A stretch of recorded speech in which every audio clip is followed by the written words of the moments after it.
Hello friends, it's Shannon. It's Thursday evening and I just wanted to give some project updates. I actually just filmed this whole thing and didn't film it, so I'll start over. So a couple of project updates. So what I've been working on for my purse knitting is this Soho Square shawl. Soho Square, yeah, I think that's the name of it.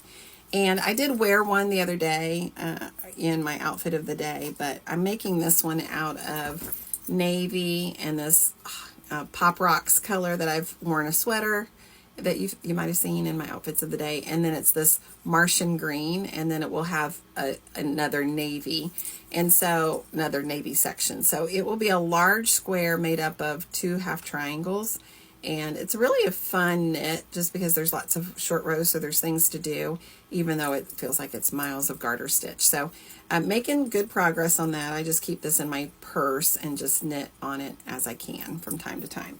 So making good progress on that. My smocking, I shared this before, it's not going great.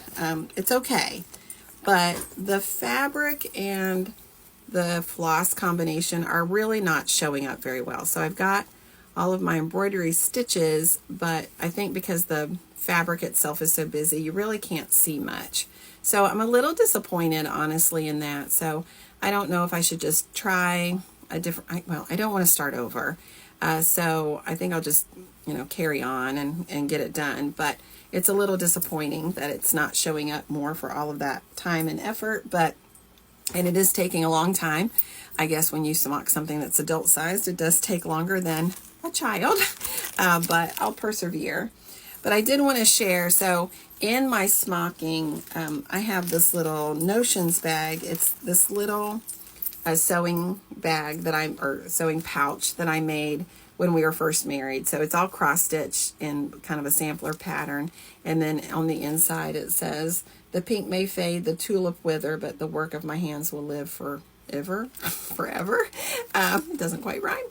But I had a lot of fun, and this, like, to put my name on it and the date, 1991, was in Petty Point. So I cross stitched over just one strand to do that, and then this is linen stitch around the edge, and I just lined it with a little calico type print and made buttonhole a buttonhole stitch for it to close, and a little pewter pansy pin. So I have used this a lot for 30 years, and so just wanted to share because it was in my bag.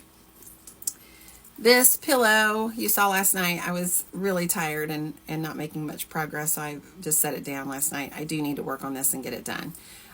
In the hindsight, I wish I'd done a ruffled pillow, but this is good enough, and I think it will be fine. So just need to work on that. And I think that's about it as far as my works in progress. But I did find something that I made years and years and years ago, and so I thought I'd share one other project that I made a long time ago. So I made this in college, and it's a strawberry sewing bag, and it was in a magazine, and I had a lot of fun making it. It was really all-consuming for a while.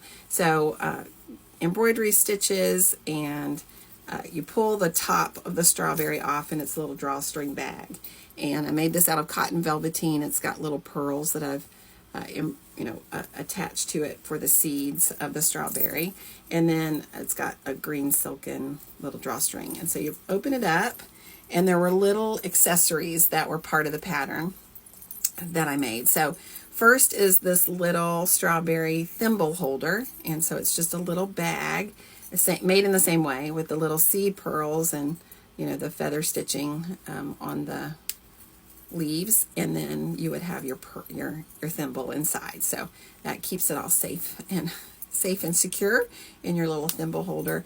I made the cording before I had a cording maker. I would just put floss on a pencil and just wind it round and round until it curled up on itself. So that's how I made that cording that I used as the topper, and then I just hung a little needle threader on there. So then the other thing that was part of the pattern was a little needle case, little needle book. So little applique strawberries with the seed pearls on the front, and then inside was just a little piece of felt. And I've got a couple of tapestry needles and a snag nabbit in the little needle case. And then the other piece that was part of the pattern, which is just, I think, so cute. It's a little hanger that you would put on the arm of your chair, and it's got these cute little stuffed strawberries on the top that would be a pincushion, and it's got a little strawberry blossom that I made out of, I think, just some little white polyester, and it's got some little seed beads as the stamen. And then on each pocket I did embroidery of a little strawberry leaf, and it's got this little pocket so you could, as it hangs on your arm, the arm of your chair, then you could put your orts in there, keep your scissors in there. So pretty cute, and I've enjoyed having it for a long time. So I just thought I'd share something that I made that I've enjoyed. So I just have it hanging on the wall out of frame because I don't actually use it that often. But it would be a pretty cute little purse, wouldn't it? I had never thought about that. So anyway, I just wanted to share. Thanks for sticking around, and I hope you have a great night and are doing something fun. Thanks.